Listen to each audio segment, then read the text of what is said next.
दोस्तों, at the very beginning, I would like to wish and congratulate all of you a very very happy New Year 2022.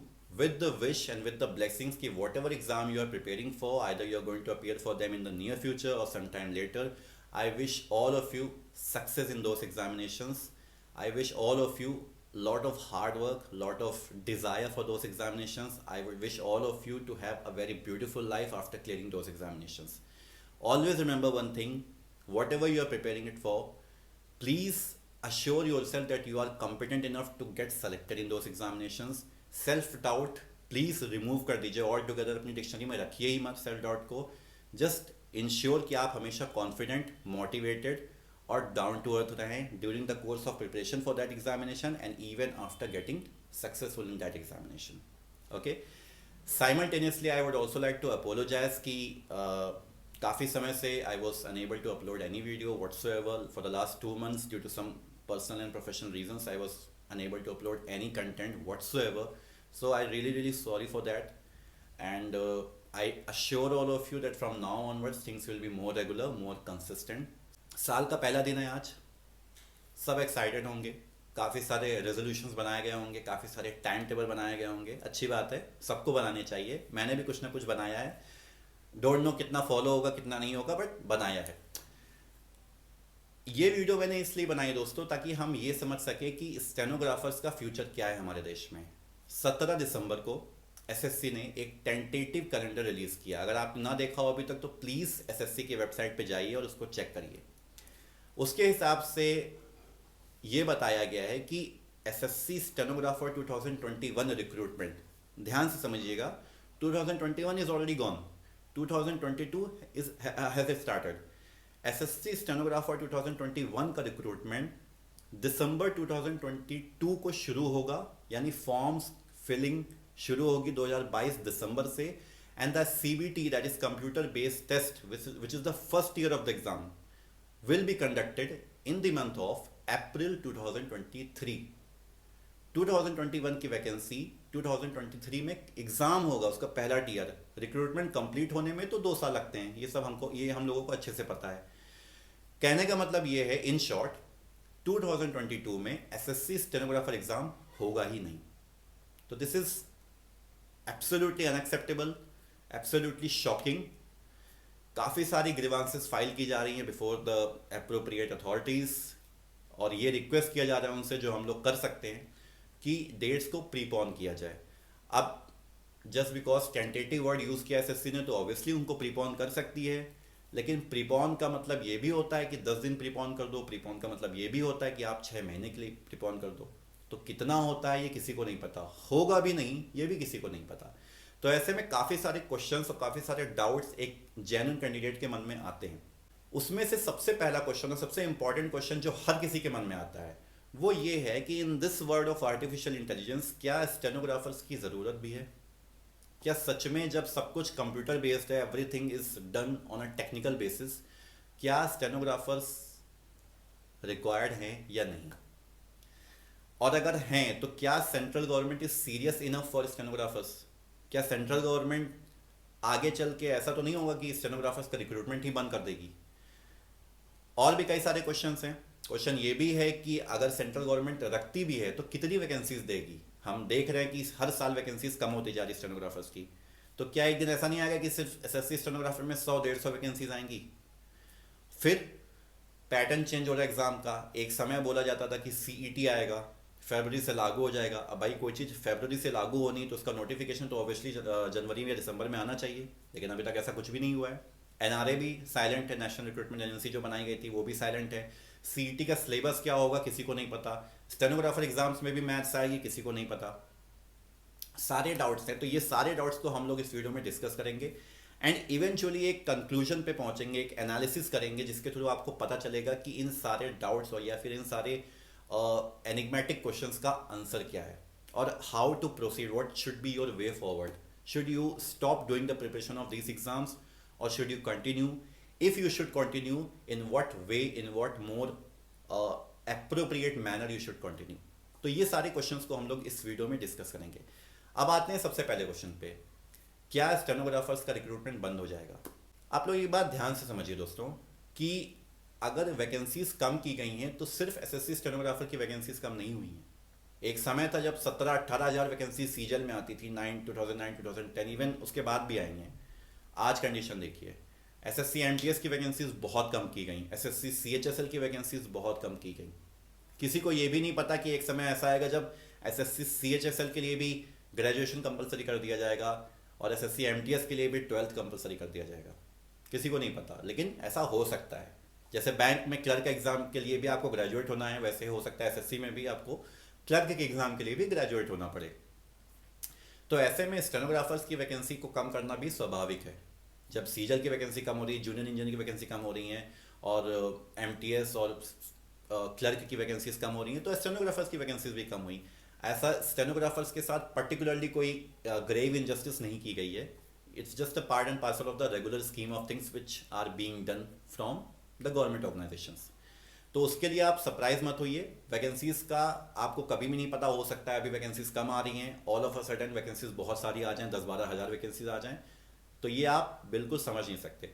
दूसरी बात ये दोस्तों कि अगर आप ये सोचते हो कि आर्टिफिशियल इंटेलिजेंस के आने से स्टेनोग्राफर्स की वैल्यू कम हो जाएगी, यार प्लीज़ ये मिसकंसेप्शन अपने दिमाग से निकाल दो। और अगर कोई आपसे बोलता है ये बात है तो उसके मुंह पे टेप लगाओ जाके, और टेप नहीं लगा सकते तो उसकी बात मत सुनो। आपको ये बात पता होनी चाहिए कि स्टेनोग्राफर्स जो एग्ज़ाम देते हैं उसमें वो शॉर्ट हैंड सीखते हैं, ठीक है, but when they get selected for any particular ministry और डिपार्टमेंट, उनका जो डेजिग्नेशन होता है it is called as PA, that is personal assistant. Personal assistant किसके हो गए आप? जो बहुत सीनियर ऑफिसर्स होते हैं, गैसेट ऑफिसर्स होते हैं, उनके हो गए, उनके साथ अटैच किए जाओगे आप, ठीक है। और फिर पर्सनल असिस्टेंट के बाद उनका प्रमोशन होते होते वो पर्सनल प्राइवेट सेक्रेटरी बनते हैं, फिर प्रिंसिपल प्राइवेट सेक्रेटरी, और पता नहीं क्या क्या पोस्ट होती हैं। They go up to the rank of principal staff officer. Principal staff officer is I think 8700 grade pay. 8700 grade पे का मतलब होता है बहुत बड़ा ऑफिसर होता है वो सेंट्रल गवर्नमेंट में। एक सीनियर ऑफिसर कभी भी नहीं चाहेगा कि उसके साथ जो अटैच लोग हैं वो आना बंद हो जाए उसके साथ, और उसको कोई भी जनरल पूल से उठा के कोई भी लड़का दे दिया जाए, कोई भी लड़की दे दी जाए, they will never like it. तो वो बहुत सीरियस होते हैं इन सब बातों के लिए। प्लीज़ इन एक्सेप्ट करिए इस बात को, and please be comfortable with this कि स्टेनोग्राफर्स का रिक्रूटमेंट कभी नहीं बंद होगा, आइदर फ्रॉम एसएससी। कोर्ट्स में तो बंद हो ही नहीं सकता, बिकॉज उसके लिए तो बहुत उसकी मेन कड़ी होते हैं स्टेनोग्राफर्स, बिकॉज उनको डे टू डे प्रोसीडिंग्स लिखनी होती है, ऑर्डर बनाने होते हैं, जजमेंट बनाने होते हैं। फॉर एग्जाम्पल जहाँ पे मैं हूँ अभी, मैं भी एसएससी के थ्रू एक जनरल रिक्रूटमेंट प्रोसेस के थ्रू ही गया हूँ, बट सेंट्रल एडमिनिस्ट्रेटिव ट्रिब्यूनल में स्टेनोग्राफर्स की वैल्यू बहुत ज़्यादा होती है। उसका रीज़न ये है कि they do a lot of work, जिसके लिए कैट जाना जाता है, जो कैट का काम है।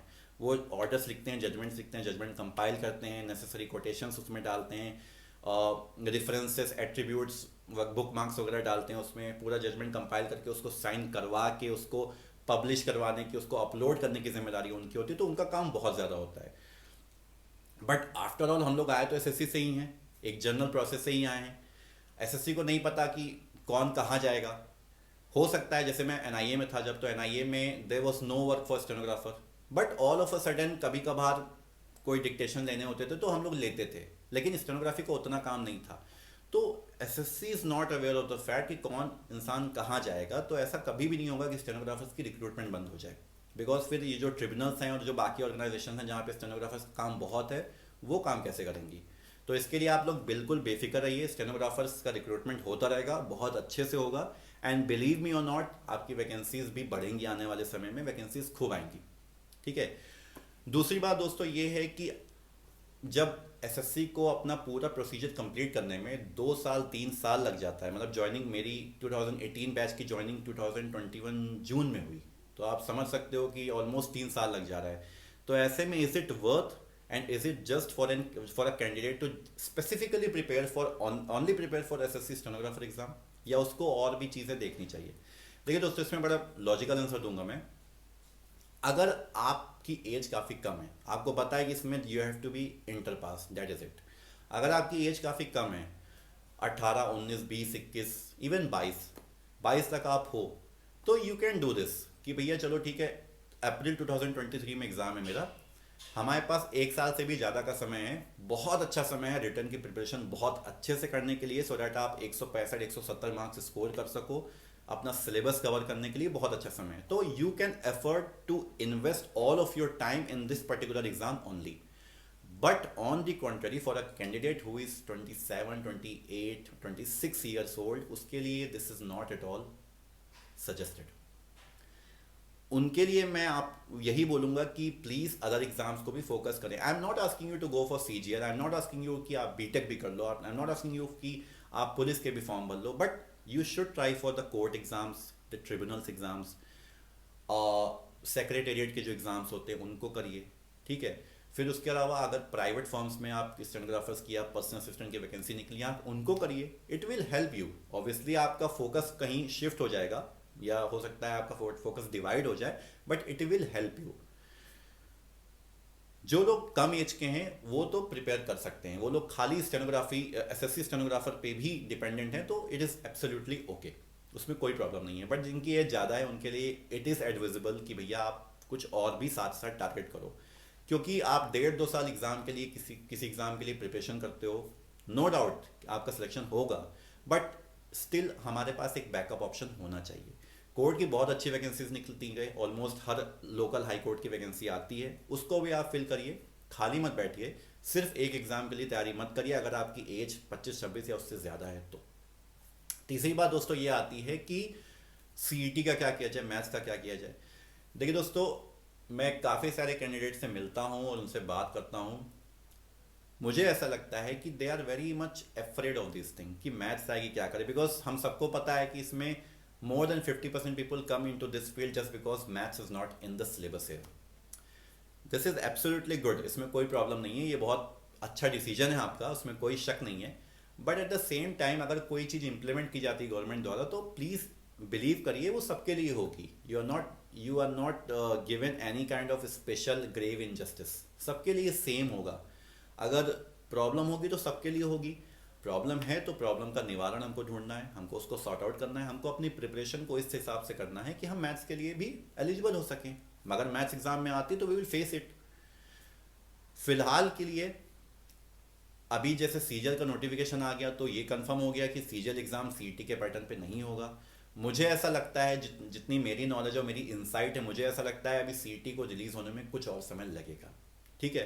कोविड अभी भी चल रहा है कंट्री में, कोविड से अभी अभी काफ़ी लोग उभरे हुए हैं, काफ़ी गवर्नमेंट ऑर्गेनाइजेशंस उभरी हैं कोविड से, और all of a sudden exam pattern change नहीं किया जाएगा, ऐसा ही चलता रहेगा। कितने समय तक चलता है इसका एश्योरेंस मैं नहीं दे सकता, लेकिन अगर सीजीएल की एग्ज़ाम की वैकेंसी इन्होंने रिलीज़ की है, अगर इनको सीईटी लागू करना होता तो ये सीईटी के नोटिफिकेशन रिलीज़ करने के बाद सीजीएल की करते, बट ऐसा नहीं हुआ है, जिसका मतलब अभी कुछ टाइम सीईटी नहीं आएगा। कब आएगा इसकी भी कोई गारंटी नहीं है। आप अपनी प्रिपरेशन अच्छे से करिए, जीएस, रीजनिंग, इंग्लिश, ये 3 चीज़ों को अपना स्ट्रॉन्ग पॉइंट बनाइए instead of making them your weak point. English को बहुत फोकस करिए। मैं हमेशा कहता हूँ अगर सीईटी नहीं भी लागू हुआ तो भी इंग्लिश का वेट इस पर्टिकुलर एग्ज़ाम के लिए हमेशा ज़्यादा रहेगा, ठीक है, हमेशा ज़्यादा रहेगा। अगर आपके ये 3 सब्जेक्ट ओके हैं, all of a sudden CET release भी होता है, आई अश्योर यू कि आप मैथ्स में अच्छा कर जाएंगे, आई अश्योर यू कि आप मैथ्स में अच्छा कर जाएंगे। लेकिन आपकी ये 3 चीज़ें हमेशा पॉजिटिव होनी चाहिए, बिकॉज आपके दिमाग से बर्डन काफ़ी कम हो जाएगा। लेकिन जब एग्ज़ाम सर पे आ गए और आपके मतलब सभी फील्ड्स आपकी ओपन है, किसी में भी आपकी कवर बहुत अच्छा नहीं है, तो आपको फिर प्रॉब्लम होगी, आप कंफ्यूज होंगे, आप हैसल्ड होंगे और इवेंचुअली आप प्रॉब्लम फेस करेंगे, एग्ज़ाम नहीं निकलेगा। तो अभी जितना आपके पास समय है, 1 साल का समय मेरे पास, I will make one dedicated video for sure, जिसमें मैं उन एक्सपीरियंस की बात करूंगा जो इस पूरे समय में अपनी प्रिपरेशन कैसे करें और क्या उनका टाइम टेबल, क्या शेड्यूल होना चाहिए। I will discuss everything, 1 year, full 1 year strategy. I will make a video on this for sure, I will make a video on this.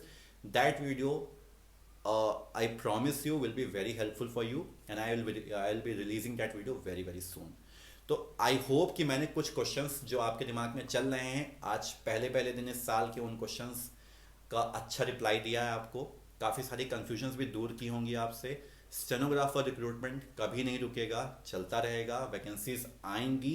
आपको अपना स्टैंडर्ड उतना हाई करना है जहां आप ग्रुप से हट के कुछ करके दिखाएं। प्लीज़ इंश्योर करिए कि आपका जो एटीट्यूड है वो एग्ज़ाम निकालने वाला बने। ठीक है, एक विनर एटीट्यूड आपको रखना है, परेशान नहीं होना है, सेल्फ डाउट अपनी डिक्शनरी से हटा दीजिए, कॉन्फिडेंट रहिए, हमेशा मेहनत करिए, जी तोड़ मेहनत करिए। आप जितनी मेहनत करेंगे एग्ज़ाम वाले दिन आप अपने ऊपर उतना ही कॉन्फिडेंस रहेंगे। हमेशा हम लेस कॉन्फिडेंट इसीलिए होते हैं बिकॉज कहीं ना कहीं हमें पता होता है कि शायद हमने मेहनत नहीं की है, शायद हम और मेहनत कर सकते थे। वो सवाल ही क्यों आने दो अपने दिमाग में। शुरुआत से be very specific, be very regular, एक टाइम टेबल बनाइए, उसको फॉलो करिए। सब कुछ आसान है, कुछ भी इतना कठिन नहीं है।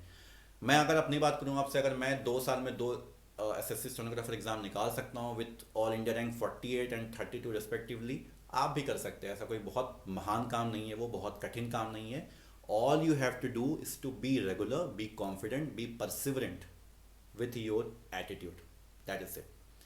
कोई और डाउट आपका रह गया हो तो प्लीज़ उसको पूछिए, कमेंट सेक्शन में उसके बारे में पूछिए। दोस्तों याद रखिए, स्टेनोग्राफी अब ऐसी हो चुकी है, या अब उसका एग्ज़ाम पैटर्न ऐसा हो चुका है, आप सिर्फ स्किल स्किल स्किल पे फोकस कर रहे हैं तो प्रॉब्लम होगी आपको। प्लीज़ रिटर्न को इम्पोर्टेंस दीजिए and try to give it utmost importance. हमेशा याद रखिए, अगर एसएससी का एग्ज़ाम होता है तो पहले रिटर्न होगा फिर स्किल होगा। आपको अपनी वर्थ रिटर्न में प्रूव करनी होगी, उसके बाद you will be invited for skill test. इतना मेहनत करिए कि आप किसी भी हाल में 160 170 से ऊपर मार्क्स लेके आएँ स्कोर, जो रिटर्न एग्ज़ाम होगा उसमें। आई होप मैंने काफ़ी सारे डाउट्स आपके क्लियर करिए, कोई और क्लियर किए। कोई और आपका डाउट है तो please mention in the comment section. अगर आप पहली बार चैनल पे हो, please subscribe the channel, like the videos. See you soon, good bye and take care. जय हिंद।